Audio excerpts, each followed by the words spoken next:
And now finally moving on. Oh, no. I knew it. As soon as you said moving on, I said, this is not going to be the transition that you wanted. No. Can I reverse it? Sure. Can I back up, please? Yes, go up. Yeah. And this is Gaytriarchs. Oh, wait. How do I say that backwards? Hey, sorry. Skays.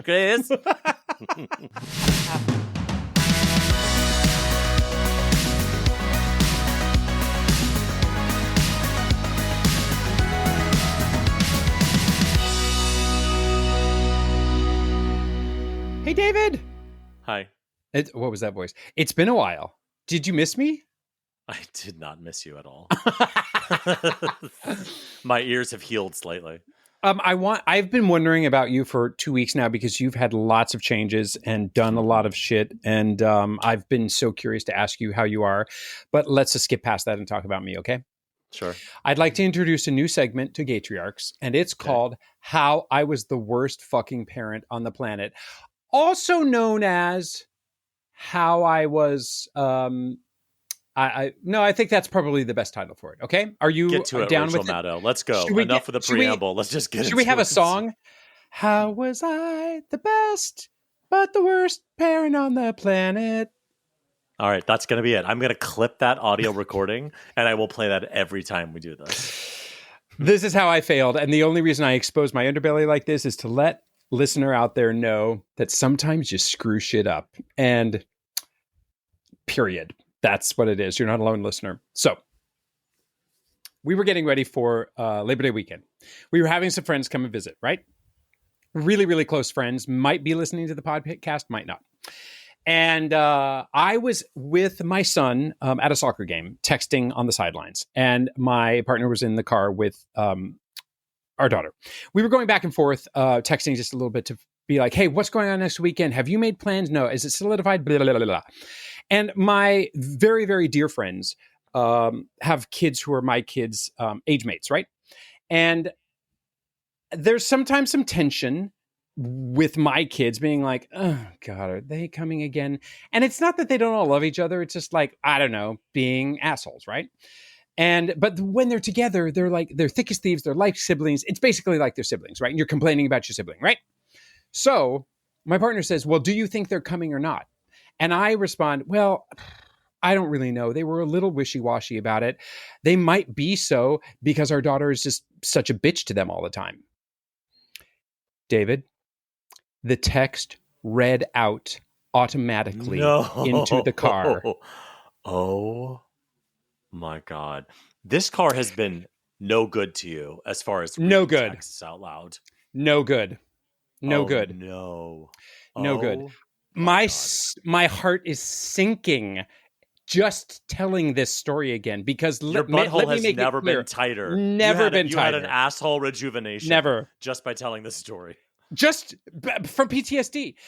And I am not proud of this, and I'm not really happy about the fact that I'm sharing it, but it is a learning lesson for me. And hopefully it's a learning lesson. I turned to the woman next to me, who's a very good friend and very sympathetic to just life. And I sat there panicking for 10 minutes. I did immediately write, I am sorry I wrote that and that I used that word. But I'm not sorry about the sentiment, which is true, that you might be projecting out there that you don't want somebody there, and consequently they don't want to be around you, right? I mean, that's a life lesson, right?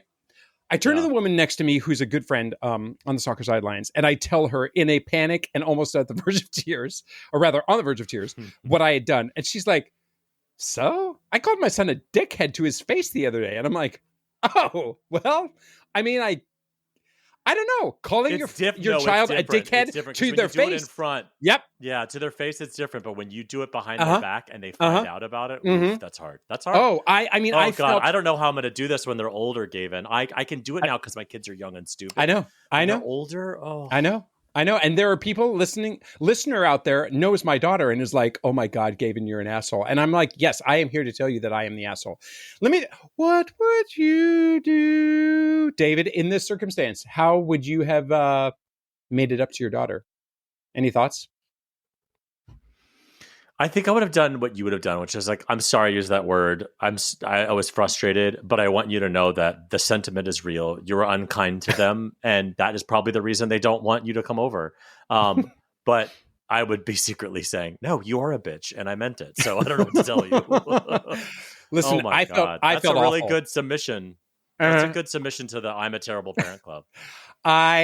So what I did was, I mean, my daughter's going into high school, right? Like this is, I need to deal with this. So what I did was, I went through the whole scenario. Should I buy her a sweatshirt as an apology? I need to demonstrate my apology here and not just use words. Honestly, I felt strongly about it. But then I also didn't want to be like, hi, I'll buy you. I feel so bad. I will buy you $100 Lululemon sweatshirt right now. But no, I don't want to associate with you being insulted with, oh, but when daddy gets drunk and is mean to me, by the way, I was not drunk. Okay. To be clear. But like the idea being there, daddy's mean and then he buys me stuff. I did not want to make that association. Yeah. So I bought her flowers actually. And I wrote a card and I said, I should not have used that word. And I am really sorry. And I love you more than oxygen. And this summer you have, and these are all true sentiments. She made me so proud of her in so many ways this summer when I realized, when I was kind of a fly on the wall and found out, oh, she's really like quite mature and people like being around her and all the things. She's not just, my child driving me crazy at home. So anyway, I wrote a card and I gave her flowers. And I tried to leave the door open for her to come to me and not overdo the like, hey, let's talk about it, which I would love to do. And which has got to be the majority of your day in that household. Just existing in your household must be Gavin desperately to talk things out. Just sitting there waiting for somebody to come by so that we can just really beat a dead horse. So having beaten this dead horse, she did make one snide comment about it 2 days later about like, well, what about what you texted to me in the car? And I'm like, I totally deserve that. And I said, do you want to talk about that right now? And she said, no. That is your punishment, is you don't get to talk this out. You have to do it to our single listener, and that's all you get to do. That's your punishment. I think you're exactly right. So David, how about you? I also have a submission for the Terrible Parent Club this week. I was driving my daughter to daycare, or pre-K 3, I guess, which is, come on, it's fucking daycare. And my daughter says, Daddy, I want you to smell my butt. And I said, no, thanks, not interested. And she's like, no, you have to smell my butt. And it was a game at first. Like she's like, I'm gonna fart. It's gonna be stinky. And I'm like, ew, I don't like stinky. And we were just like kind of playing, but I could hear in her voice like, no, there's something serious here. Then it gets serious. And then she's like, Daddy, I want you to smell my butt. And I'm like, I'm not smelling your fucking butt. You're not a baby anymore. I'm not smelling poopy diapers. You're 3.5. I'm not smelling your butt. It leads to an all-out meltdown 2 minutes away from the school because I won't smell her butt. And then I'm dropping off this meltdown child at her new school, and they're like, what's going on? I can't tell her teacher I wouldn't smell her butt this morning, so she freaked out. So I submit that to the Terrible Parent Club. Unfortunately I'm much worse than you are, but thanks for trying. Thanks for playing my new game called Terrible Parent of the Year Submissions. We're also terrible podcast hosts. I don't know if terrible, you know this, the worst. We took 2 weeks off because I was moving and we needed a little bit of a break. First of all, let me tell you about what a 2-week break looks like at Gaytriarchs. Nothing. All it is we just keep working and getting more guests and recording. But in those 2 weeks where we have a little bit of a break, so I moved. But we got some listener who were mad at us. We got some DMs that were like, "Oh no, what am I supposed to do when Gaytriarchs is not on the air?" I'm like, I don't know, get a fucking and wife. Thank you. No, I'm kidding. No, we love our listener, but we are back, and I have moved. Which is the big news. We had talked about it a little bit in the previous episode that it was coming. And we talked a little bit about our interview today, but I have moved 25 minutes south of where I was. And, we're at new schools now, which has been a whole experience of like, getting into that school, as I told. And then also, we're not the only gay parents anymore, which is really real fucking annoying. It's really it is annoying because tokenism is fantastic. Yeah. Like being like they're the gays. Everyone knows us, but we don't know everyone else. We sashayed into the. Go ahead. Yeah, I'm just saying you must feel a way about that. That would suck to not be. It was awful. The tokens. No, we walked into our pre-K like orientation at the school. And there they are, 2 other fucking gay people. And guess what else? What? A lesbian couple. What? Well, they're allowed, aren't they? So, they're not that's true. your competition. But they're not competing with us. Let's be honest. They have chickens and Melissa. Yeah, of course they did. Everything else, right? But were they? But like, I was. Did like, you cruise the other dads? I mean, what was their level of hotness? No, we of course we chatted with them. We traded numbers. They're lovely people. But I was just mostly annoyed at their presence. I was like, don't be like good looking, cool gay parents in my vicinity, because I'm just going to look terrible. And speaking of, I don't know if you feel this way, Gavin. I am still under the delusion that I'm a young dad. Like in my brain of brains, people look at me and they go, how could somebody so young have children? And then what did you have did you have them when you were 10?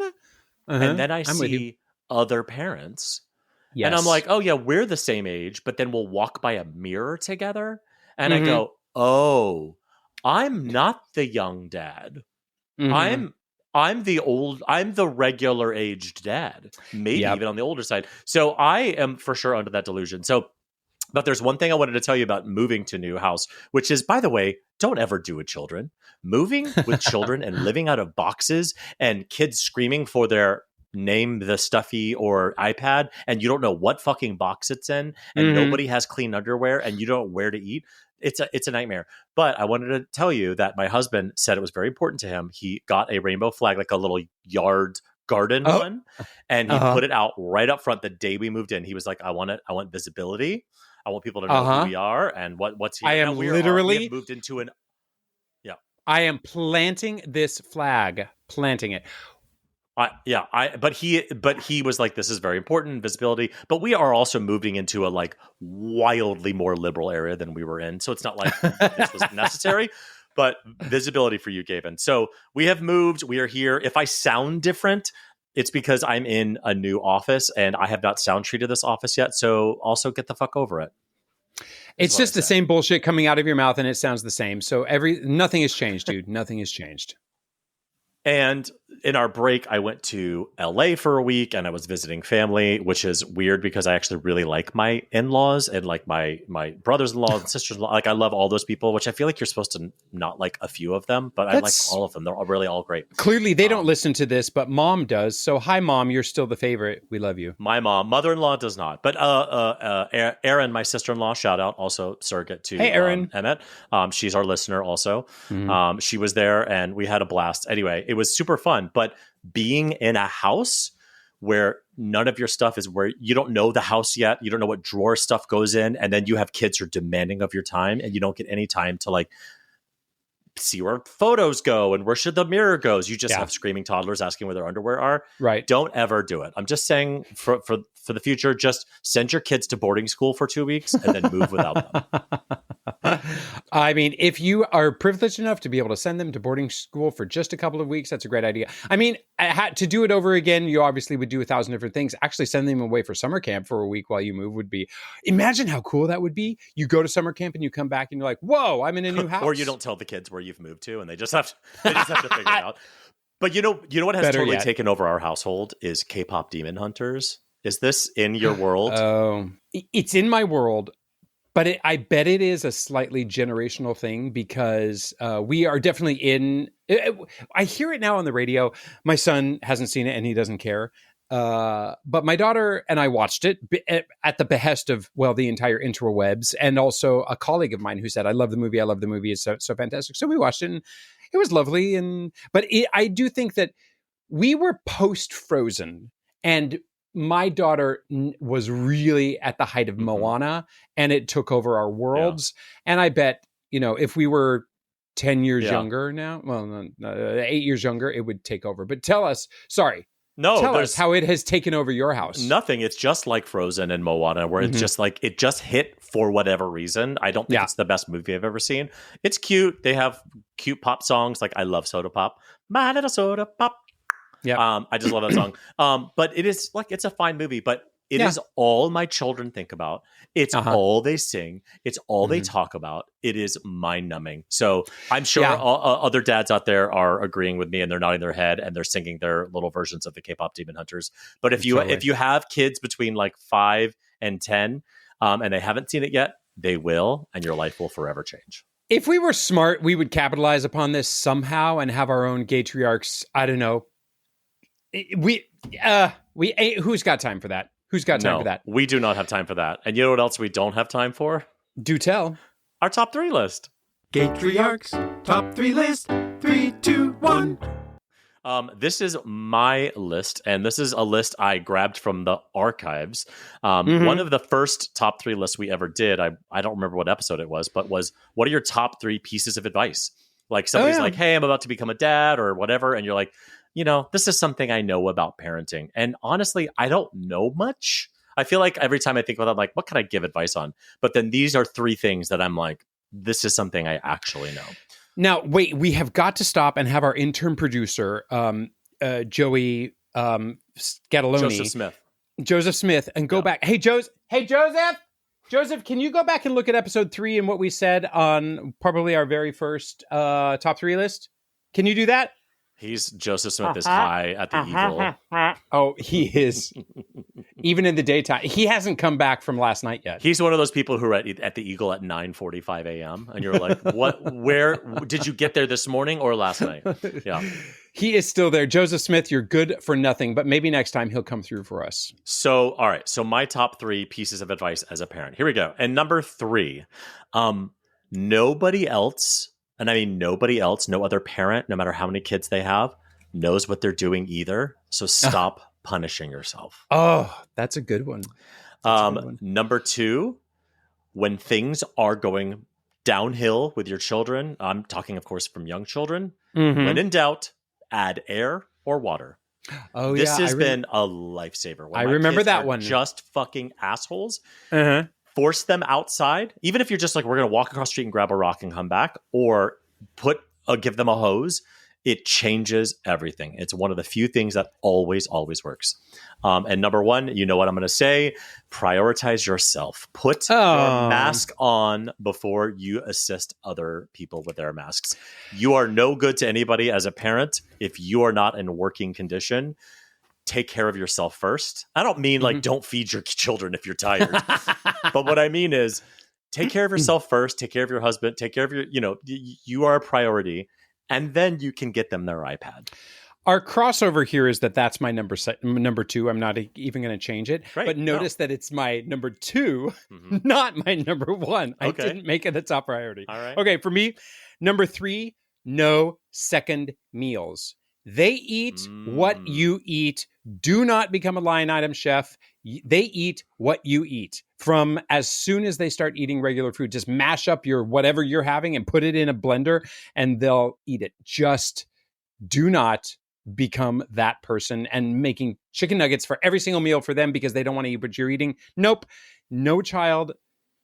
Well, they are not going to starve. They will eat what you eat. Number 2, life is your party that they get to come along on. So that's where I say, that's how I interpret. You are the priority. You get to be fun. They come along with you. Do not change your entire life just for the children. I remember hearing somebody say one time, they're joining your life, not the other way around. And I was like, love that. Yeah. It's nice to come from somebody who is basically spends 60% of his time as a soccer Uber. But I feel like I'm in charge, sort of. Number 1 for me, let them get bored. In this world of overstimulation, they have got to figure their way out of boredom, or they will be set up for failure their entire lives. So let them get bored. And you know what? Another one did pop into my mind that I'm sure that I said, hey, Joseph, Oh, he's still not back yet. He's still at the Eagle. He is. Okay. Yeah, he's up Well, in the I'm sling sure. now. Yeah, he will be able to bring out for us. He'll be able to bring up that. I'm sure that I shared this the last time too. I will never forget. My daughter had not yet been born yet, and I was having a minor meltdown about like, what if I don't recognize a fever? What if I don't know if she actually needs the diaper change? What if I don't know this, that, and the other? And the person reached out to me, put her hand on my shoulder, and she said, "You'll know, and your instincts do kick in, even if you're a gay dad who's never changed a diaper in his entire life. You will figure it out. It's gonna be fun." Was that Danette Holden? No, it wasn't actually. Oh. It was Pam. Oh God, sorry, Pam. I'm forgetting your last name, but she was a dresser for me in Priscilla. Oh, I know Pam. I know exactly who you're talking about. With the long red hair. Yes. Uh-huh. Yes, I know exactly who you're talking about. The shout out to Pam, whose name we forgot. Last name we forgot. All right. Listen, that was a really great list. We were really prepared with that. So you're clearly really prepared for next week's top 3 list. What is it, Gavin? Quick, now, go. My inability to do improv is astounding. Yes. Yes, I am prepared. And the topic is, but on the topic of improv, David, I want to know your top 3 jokes. Okay, our guest this week is one of those just do it types. And yes, he did used to work for Nike, but that's not why he's one of those. He's one of those just do it types because when he saw a need in the marketplace for a clothing brand for gay dads, he said, well, why the fuck not me? And then he did it. We all need more of that energy. Yes. So please welcome to the show, the Batty Batty Faux Fatty, Banana Fana Bo Batty, Me My Mo Matty, Gaddy, David Morgenstern. Hi. David! This is my shimmy match. A little I know. Yes. This is an audio platform, but he is gently shimmying his shoulders as to not be too aggressive, but to show us that he's interested. The right amount. That's what I do when I enter all queer spaces. Oh, yes. I would appreciate it. Well, it is 8:12 in the morning for you, so I know it's early. And we have to ask you, how has your kid driven you bananas today?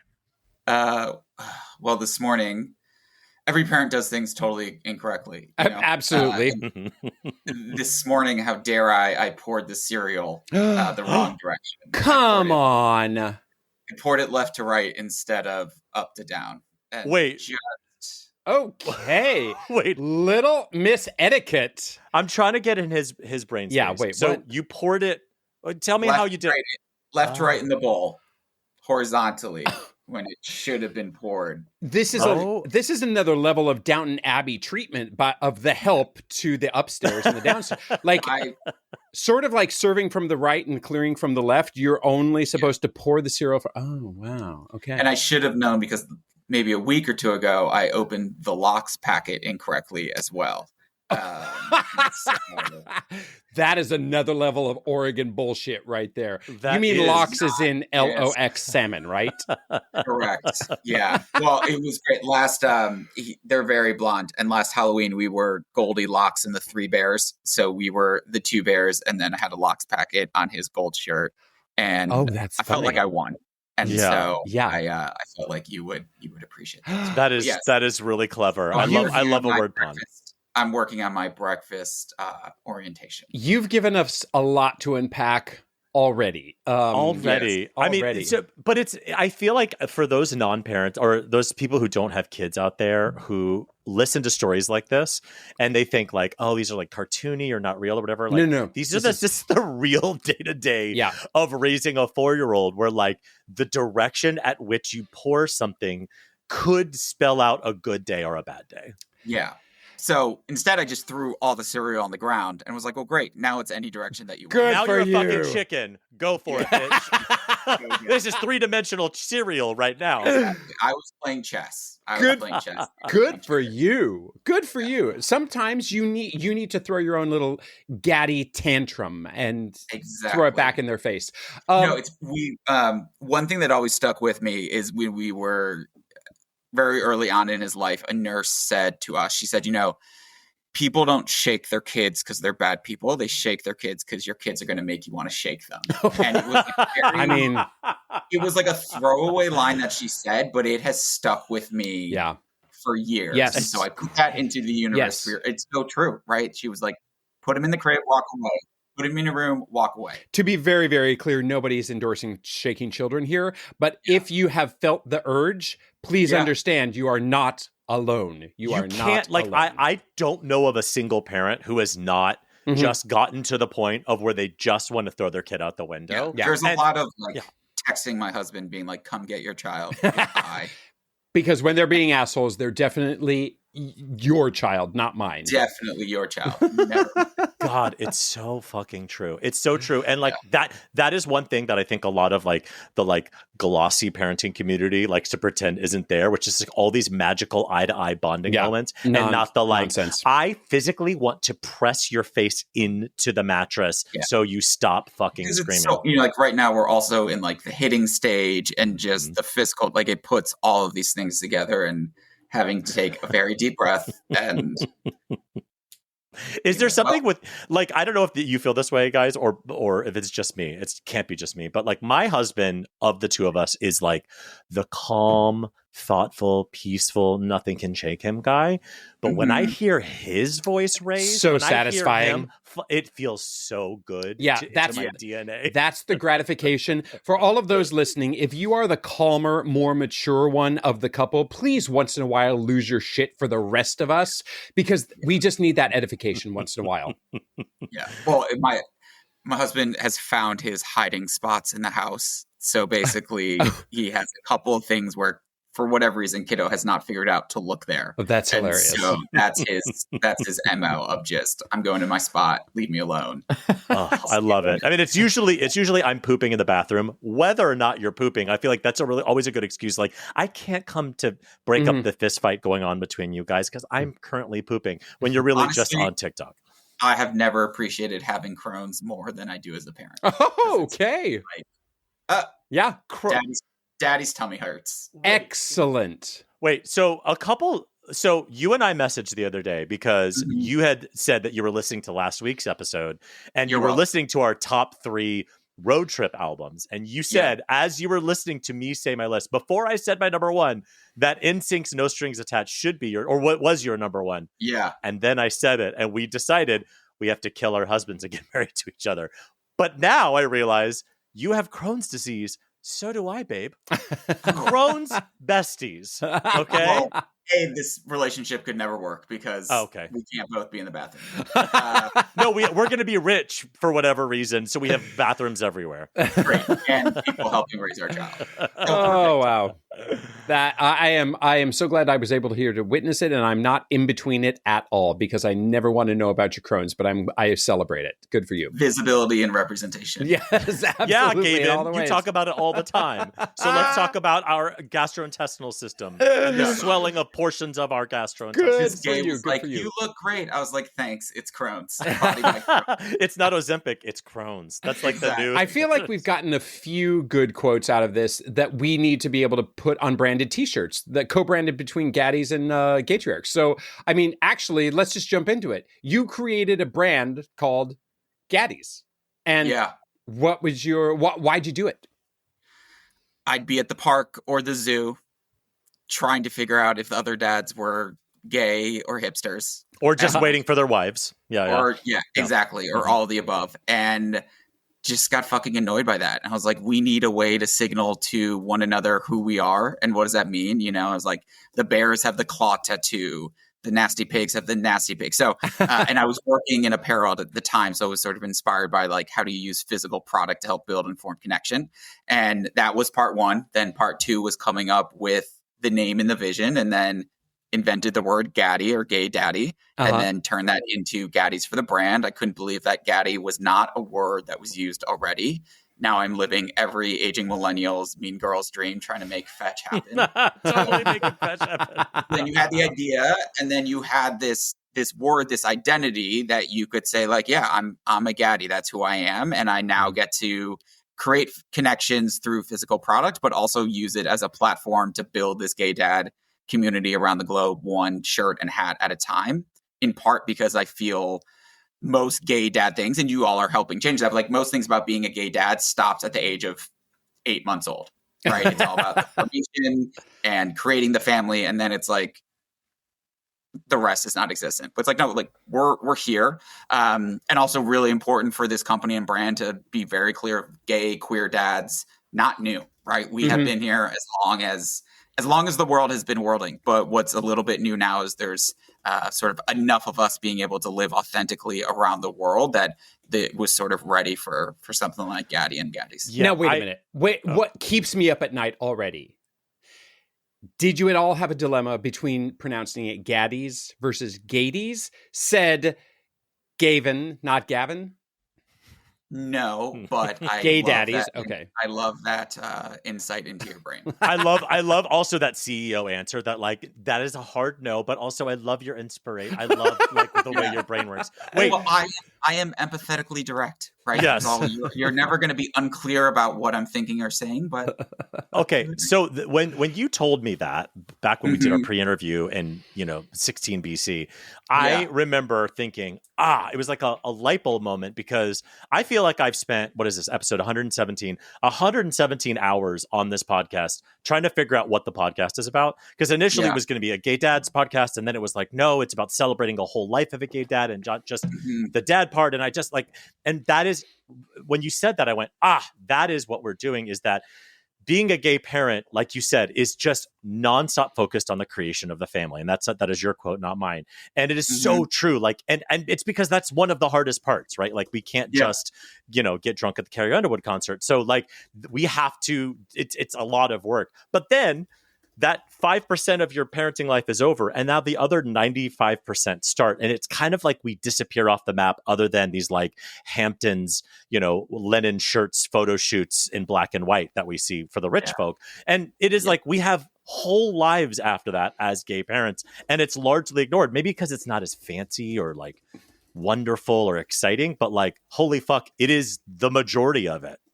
Yeah. And to be clear, like telling the stories of how you can create a family are so important. And there are people doing that incredibly well.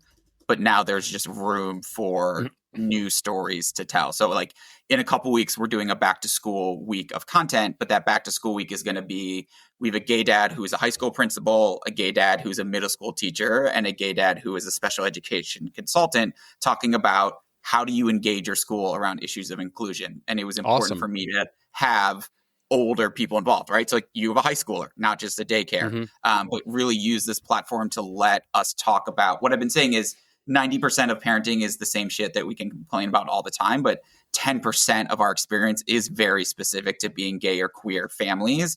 And let's focus on those and tell and give advice and talk about that, spotlighting experts from our own community. Yeah. I mean, I think that's why I get a little frustrated when people will be like, and I think they mean it in an allyship way, but when like straight people will be like, yeah, I mean, gay dads, it's all the same, right? We're all just the same. And I want to be like, kind of. It's kind of the same. It is literally like the movie Bro. It's just like, kind of, but also it's very different. Dating as gay men is not the same as being straight. It's a lot of the same stuff. We deal with ghosting and texting and sex and all that kind of stuff, but it's also very different. It's the exact same way with gay dads. So sometimes I get frustrated because I'm like, I don't want you to sweep that 10% under the rug because it's very, very important. I don't want to be whitewashed into just every other parent because every other parent doesn't always go through the same stuff. Even though, like we were talking about at the beginning of the show, dealing with you pouring the cereal wrong is probably, a canon event for most parents. Yes. But because we're gay parents, ours was, I made the cereal yesterday. I sprinkled it with some light pink Gaddies branding, right? It was sort of above and beyond. And some glitter. With the Legally Blonde cast recording going on in the background. Like, and I'm going to tie this back to my husband, but, in a couple of weeks, I'm coming out with a varsity sport themed collection, right? Awesome. I'm very excited. The front, one of the shirts on the front says last pick dodgeball, first pick Gaddie on the back. Nice. So relatable. But around that, we're going to have conversations of what does it mean as a gay dad whose now kid is playing in sports if sports was not welcoming for you in your own life experience? And how do you re-enter that space? So again, like taking and using the product really is a reason to have some exciting conversations and talk specifically about things that are like really unique to us. And my husband is not the sports gay, but like I keep telling him that his favorite thing is going to be a sports dad because he loves nothing more than being better than straight people. And I'm like, you're going to bring the best snacks, you're going to be wearing the best outfit. Your arms are going to be bigger than everyone's combined. Like, this is going to be your moment to shine. And I don't want to go sit in the rain and watch our child kick rocks. So I don't know. I fully am the same way. I'm not a sports gay, but I have a son and a daughter, and I've always been excited about one of my kids being, I assumed the boy, but like one of my kids being really into sports and forcing me to be, because I would be front row screaming, like I would be the ultimate fan. And then my kid started liking like musical theater and ballet and doesn't like sports. And I was like, oh no, I have a gay who doesn't like sports. So I still may never get to do sports.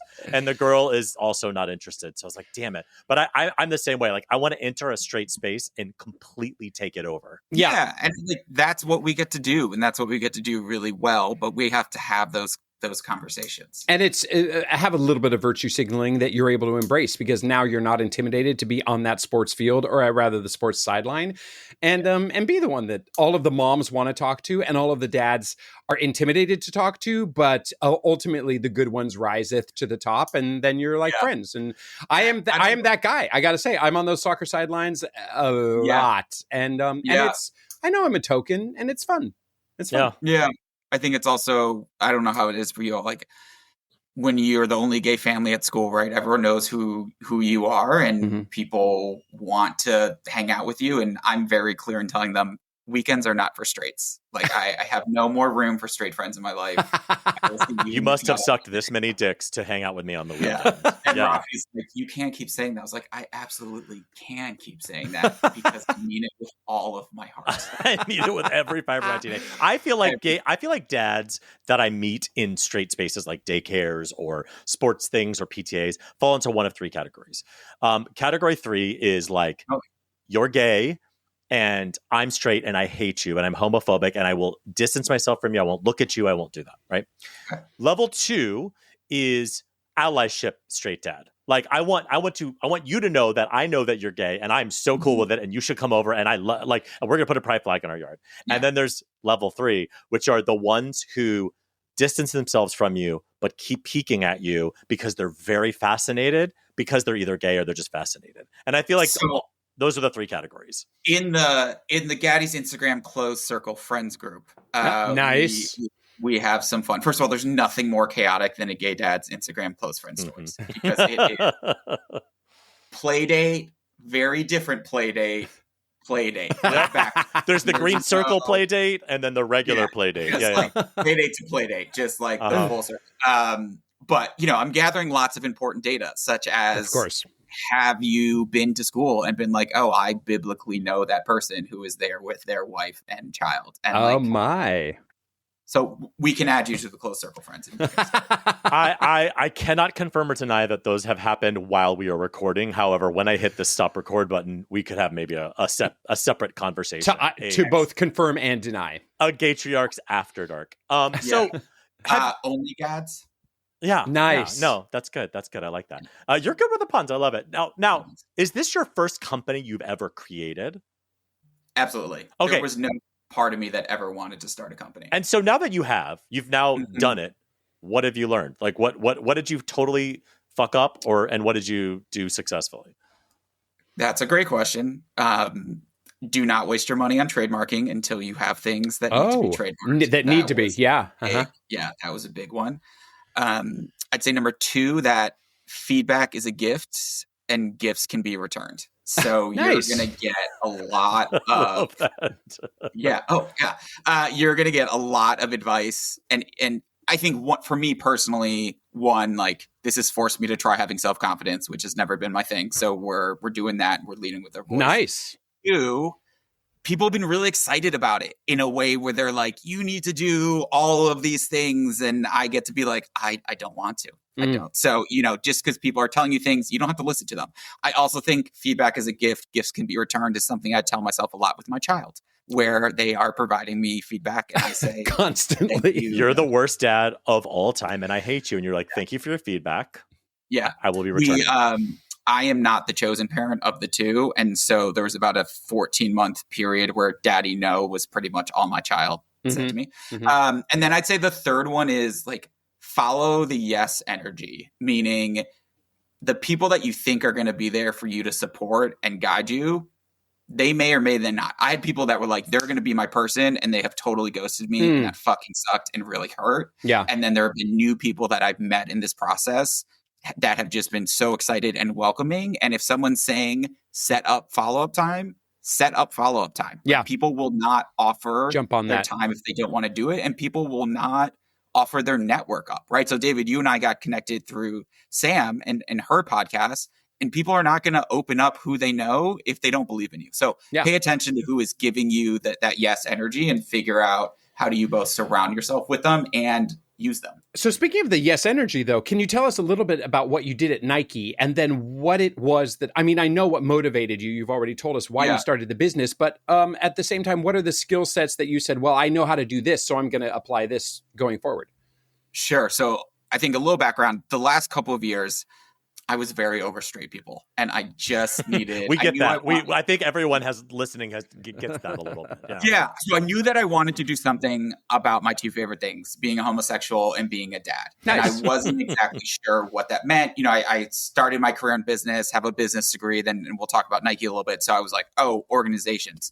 But at Nike, I worked in sort of two major roles. Number one was up and down the entire supply chain. So from the moment of manufacturing a product to delivering it and working with our marketplace partners or the big retailers. So I understood that whole side of it. And then I worked in our apparel division, where I ran all the process and strategy. So I worked with the design team, the merchandise team, the people making the product, our brand team, our marketing team.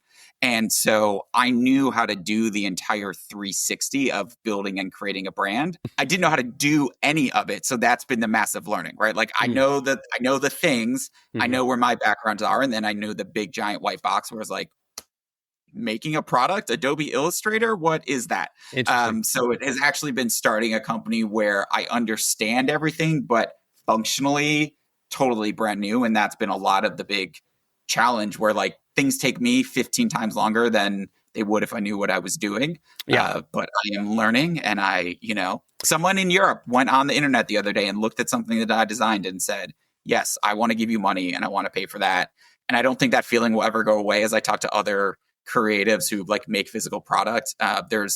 If your one listener that you have is Sam in Atlanta, and you bought our summer flamingo tank top in February, and you were my first non-family or friend customer, I'm never going to forget you, Sam in Atlanta. You will forever have a special place in my heart. That's a great feeling. True. It's so true. I say it all the time. Like every time I discover somebody listens to this podcast, I'm like, wow. I do joke about like, oh God, stop listening. But it is like, there is a heartwarming thing to be like, wait, remember the guy who emailed us from Jersey, the country? And he's like, hey, fan of the show. I live in Jersey, but not that, like country. And I looked at our download stats. I was like, there he fucking is. One subscriber in Jersey. Holy shit. And how cool that is. And you're like, oh. I did have my first instance where someone messaged me, and I was like, this was the goal. They were at a park and they saw someone wearing the Gaddy hat. And they were like, oh, that's me. And went over and talked to them. And I was like, oh man. So that is a really cool point. If I can add on to that, just the day that we had our gay dads meet up in the picnic in the park in Central Park a couple of weeks ago, I was still wearing my Gaytriarch shirt later, further downtown at another playground, and a dad just kind of sidled up to me and he was like, "Hey, Gaytriarchs, I feel like I should know about that." And being able to and then they blew each other in the park. I was going to say broad daylight. Broad daylight. What kind of play date did it turn into? What's your parenting life like? Yeah, so I think when you envision parenting, you think about like the baby cuddles and the snuggles. Sure. And we have the most independent child that has ever existed. He did not hold my hand until he was almost 4 years old. And I will say that first time that he held my hand, it was like the world ended. And my husband would always make fun of me because every time we'd be out, I would put my hand down there because I was like and then he would just slap it away. Interesting. And then, just Melania trumping your hand. Wow. Wow. Okay. And so it was like a double ding every time because I'd be like, maybe this is the time, not the time. Wow. And then one time he just took it and just held it. And you know those parenting moments where like the world needs to stop because I don't know. It was that. I was like, Yeah. And then 2 weeks ago, we were sitting down he took my hand and put it in the middle of his hands. Wow. Oh, wow. God. Things are progressing with you guys. Yeah. It just, guys, for those of you out here who's not a parent, it just takes 4 short years for you to get one handhold. Yeah. And that's the success of parenting, really. I would also say, like, key to my point. So my grandfather is my best friend, and he's 100. And I think for me, introducing into his great grandchild was this lifelong dream. And then the first time that they met 4 years ago, and just the heart exploded with, this is all I've ever wanted. And we were just back in Cleveland where I grew up visiting him. And our kid is what they call an active child at daycare, aka does not stop moving. But my grandpa, his great grandpa, is the only person that he'll cuddle with. So he will go and just sort of sit in his lap, and everyone else in the family is like, well, fuck you, but also adorable. But also fuck you, because we don't get any of that. So those moments are just like the best. And, I think my husband and I, we talked about being parents on our second or third date. Fun fact, when we met in New York City, and on our 5th date, my husband informed me that he did not live in New York City. And that was a fun adventure of the dishonesty of gays. But here we are, years later. How much time passed between the first date and the 5th date that you were like, whoa, wait a minute, you don't live here? Not that much. Okay, right. It was probably an every other day situation. Great. In other words, over the span of a week and a half. It's not like for 6 months you were dating and you realized, wait. Jigga, what? Why do you have so many JetBlue points? You're like, I've been flying back and forth every day. And then, he was in New York for the summer, and him and his cousin had been keeping a spreadsheet of all of their summer adventures. Good for them. I love an XLS document of any type. Yeah. I skyrocketed to the top of that in many different categories. Wow. And here we are. Yeah, we're very data-driven household. The best part is, like, I have the MBA. I did all this, like, financial service, all this business, and now my husband wants to talk to me about numbers, and I'm like, I'm a creative now.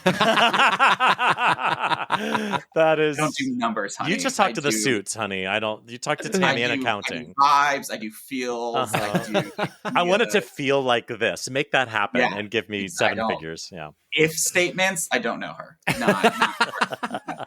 Not part of my healing journey from capitalism. She sounds like a straight on the weekend, and I'm not interested. No. It's also funny. When I was back in Cleveland, it was cool. I got to do, like, a local news interview about Gaddies, and I'm talking with the news anchor beforehand, and she's like, so what was the inspiration? And I was like, well, I'm really fucking over straight people. And she was like, well, straight people are the ones listening to this particular moment. And you're like, I don't give a shit. Sorry. Let's think about how we might reframe that. And you're like, I fucking hate straight people. Does that work right. for you, Patricia? Yeah. Because you were given the feedback and you returned the feedback. I did. So I said, here you go. And I didn't even regift it, right? I just straight up said. Wait, speaking of regifting, I talked about this prior to you joining us, but I am moving, and so the stuff's coming out of closets and going into boxes or whatever. And we have had 489,999 additional listeners to buy your dream. That is correct, my dream lake house.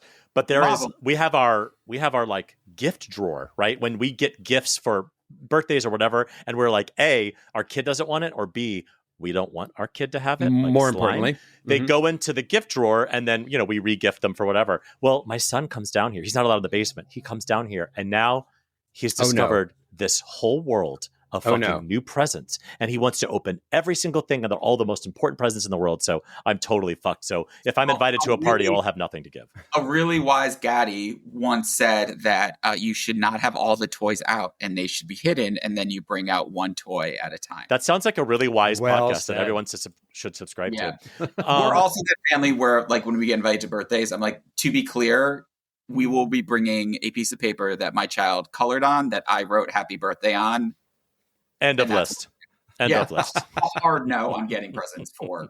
But that's why we re-gift, because I feel like I'm saving the planet a little bit. You sure are. I'm not wasting any. I'm culling shit from my kids' toys, which I love, and then I'm giving free things, and I look generous. But really, it's a net negative. So we people are like, "What's your key to being a great parent?" The key to being a great parent is having awesome lesbian mom neighbors. So we have lesbians across the street with 6 kids. And whoa. So plot twist. When we heard there were new neighbors and they had 6 kids, we're like, okay, like what religion are they? Like, Yeah. you know, like, Yep, for sure. and then they showed up and it was like, whoa. They just have 6 kids. They're just lesbians with 6 kids. Yeah, that is the most but their Oregon house is a thing. toy store. Yeah, that is Wait, super Oregon. Do they have that's for sure. chickens too? Mhm. Thank God, no. But only because they don't have a backyard big enough. They do talk about it. They did ask if they could use our backyard as the community garden, and I said no. Hard no. I love lesbians, but they there's a cap. Do you know what I mean? Like at some point when they start talking about chickens or community gardens, that's what I'm saying. I'm gonna have to stop you there. You know, our house is full of so much kid stuff, and we've purchased none of it. I also will say, and I did end up making one rainbow shirt because I was like, apparently people like them. Like, we're not the ones pushing the rainbow agenda, because every present that people buy for us, they get the rainbow stuff. Mm-hmm. And they're like, oh, sort of, David, to your point earlier of you're gay, you just want the 7. So I just want to say it's not us pushing the agenda. It is. Also, the world is full of rainbows anyway, and they're just naturally, it's in our DNA, and all kids love rainbows. And so, I mean, hey, just like it's for everybody. But I feel like, not to go to a totally different place because we have to close out in a second, but like I feel like sometimes people will be like, I'm done talking to this person. I have things. Yeah, no, well, like I have other things to do, if you know what I mean. Before we started recording, no, but I feel like I've had. Listen, we can go into like Trump family members, but I've like had Trump family members say, you know, David, I love gay people. That's not what I was like. Do you think that's the only thing I vote on? Do you think like if Trump was like pro-gay and Kamala was anti-gay that I wouldn't still vote for Kamala? What are you talking about? I am, you know what I mean? I'm not like this, but I feel like somebody's like, oh, you're gay, you like rainbows, or like you're gay, you know Steve, right? Gay Steve. It's like, the other best part, and I don't know about you, like I'm in several group chats where I'm the only gay dad, and causing chaos in those is my favorite. Most of those are with people I've known since I was 10, and every day I'm just like, did you do anything to help your children or your wife? So like back to gifts. I'm always, every year I'm like, all right, like what are the kids getting for, you know, let's call it the holiday season. And they all just write back, well, I'll learn when they open up the gifts on, you know. Oh my God. And you are the ambassador trying to make the world a better place and less lazy with its toxic, lazy masculinity. Now are very good at saying, like they say men are trash a lot. So I have done a good job of. Well, that's done. Right. And they'll even respond to one another now when one of them says something. You're being trash. They'll just write men are garbage can emoji. Nice. And I feel like I've done my job. You have done your job. And I feel like it's always fun and like to be the only gay in a all male chat. It's always fun to drop in like a Nene Leakes gif every once in a while. And boy, do they like love it. A death drop drag queen. Like just every once in a while, like a level A gay gif. You know what I mean? I just talk about gay sex, and like there are definitely 2 or 3 in there that I understand how uncomfortable that makes them. Nice, it makes me even more. Which is the source of your joy? Is their discomfort? Yeah, exactly. Yeah. One of them and their wife have recently discovered prostate play, so he's on this new journey and is trying to tell the other. And now he's been converted and he's an evangelist for it now. That's great. And this is all thanks to you. Straights are consistently 15 years behind gays culturally. Consistently. Straights are now just discovering polyamory and open relationships. Yeah. I'm like, babe, what? We've been there. The other part is there's one of my buddies, love him to death, hate some things about him, but love him to death. He's like, I want to wear a Gaddy shirt, but people are going to be so mad when I'm not, you know, a gay dad. And I'm like, bro, no one is going to think you're a gay dad. Like, I am happy to talk to you about adjustments to your style, your personality. Your oversized South Park t-shirt is not, it's not ringing gay dad for me. I don't know what to tell you. Math is not math. The 3 inches are below the knee on your shorts, and we're already at a problematic area. We are running late, but I don't want to let you go because you're so fun and I'm obsessed with you. But I want to make sure we get in our last question. We got to hear it. Tell us what's your parenting badge? How'd you earn it? What happened when everything went wrong? Kiddo was maybe like 16 or 17 months, like so old enough that they're walking and doing things, and they had started slamming their door. And so they were going into their bedroom, and, you know, I'm like, hey, you know, please don't slam your door. And they get in there and they turn at me and they're just like, eye fucking me without blinking, closing the door. And then the last 5 seconds slams it shut. Ooh. And I have never been more terrified in my life. I mean, that's prison style. He showed you who was running that. Wow. That cell block is owned by him and nobody else. He said the Taurus energy is here, and I was like, well, fuck me. And that vibe has continued from there. So that is definitely a memory that is seared in my brain. I also would say one last thing, because I'm going to take two, because that's what I do. What I have learned is that flying as a gay dad is the most elite airline status that you cannot buy. Because those queer flight attendants and all flight attendants obsessed. Well said. Especially if your kid is very, very like a baby.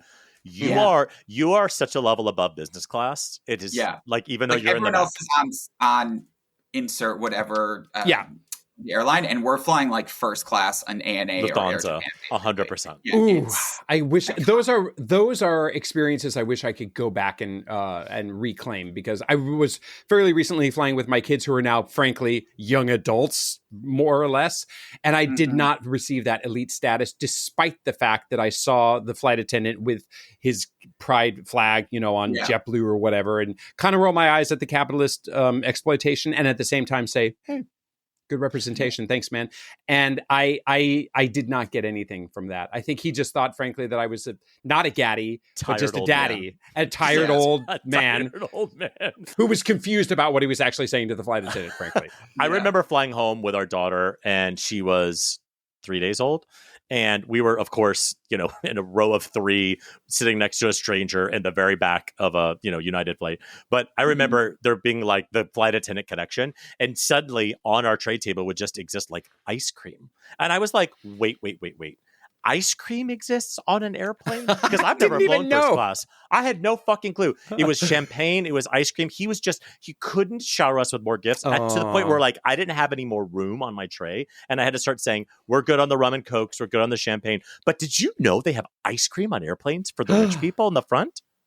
I really want to have a flight attendant as a guest on Gaytriarchs to help us understand how best to use that. So if you are a flight attendant out there and you are a listener, please reach out. We want to have you, whether or not you're a parent or not. We want to know, how do we make it happen? How do we make this treatment happen? But speaking of making things happen, how do we all fly our Gaddies flag? David, please tell us where we can find all of your goodness, especially the shimmying. Amazing. So we are at www.hyperfixations.com, heygaddies.com. So http:// Okay, got it. Okay. Yeah. And then we are on Instagram at HEYGADDIES as well.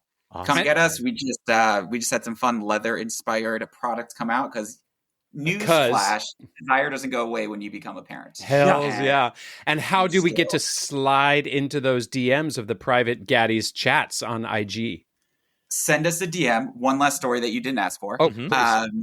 I don't have personal Instagram, so I did not have Instagram before I started this. And I found I found the handle, and then the next day I had a call with a 75-year-old gay dad who's a longtime apparel executive. He's since become an amazing mentor of mine. We're on the call. He's like, what's your Instagram? And I'm like, here. And then he goes, okay, I just sent you something. But I had never used Instagram before, so I didn't know where the DMs were. And so I was like, oh, I didn't get it. And then he was like, I sent it to you again. And I was like, I didn't get it. And then after the call, I Googled, where are DMs? And then I went in and sent him back a thumbs up emoji being like, got it. Learned. I love that you Googled, where are my... That is like probably if I looked at my mom's like Google history, it's shit like that. It's like, how do I find my DMs? Thank goodness there are answers out there for those of us who need to find to Google the DMs. I did the DMs. We'll add you that close circle. This is where all the gay dads share their thirst traps and all the important things. Love it. And come be part of the community. Thanks, David. You have been a pure joy. Thank you for coming by. This has been a long time coming. We've been trying to do this for months, and I'm so glad you're here. And thank you. Thanks for having me. So shockingly, I've been so excited to talk about who I call Mirror Boy as a something great for a couple of weeks now. Okay. In part because we've been on a hiatus, and so I've had time to think about this, but I won't be ready next week. But there's this guy on Instagram whose name is the Daniel Kaufman. Do you know this guy? No. Oh, yes, with the mirrors. Yes. The mirrors. Yes. Yes. I just like to call him Mirror Boy. And it's this hilarious guy who is living his life doing lip syncs into what he calls his grandmother's vanity with one of those. I grew up with one of those mirrors where you can pull in the right and the left and look at the back of your head and think at age 16, am I losing my hair? And he does these lip syncs to, first he did It's Raining Men. And it was just so funny. It has personal meaning for me too, because I was in a show where we did It's Raining Men and there were 3 singers, blah, blah, blah, blah. But, and he just does this lip sync pretending he's a trio of, sometimes women, probably sometimes men too. He just recently did the K-pop Demon Hunters song Golden. And it just, I frankly think he's a little, hopefully he'll be a guest one day so I won't be criticized for saying he's a little extra. I kind of want to direct him and turn it down just a little bit. But he is having so much pleasure doing his shoulders and his head pops and the mirrors and everything. It just makes me so happy. And I think that Mirror Boy, again, aka Daniel Kaufman, the Daniel Kaufman, is really something great. What about you, David? Okay, so something earlier we were talking about my new house and moving and everything. And one of the things I realized that I didn't know I needed, and now I know I need, is carpet. So my something great is my old house was all hardwood floors, but they are original from like 1910. So you couldn't humble brag. Breathe. You couldn't breathe without hearing. So there was no secrets in the house. You could hear everything everywhere. Yeah. Anytime anyone took a tiny little step, the whole house shook.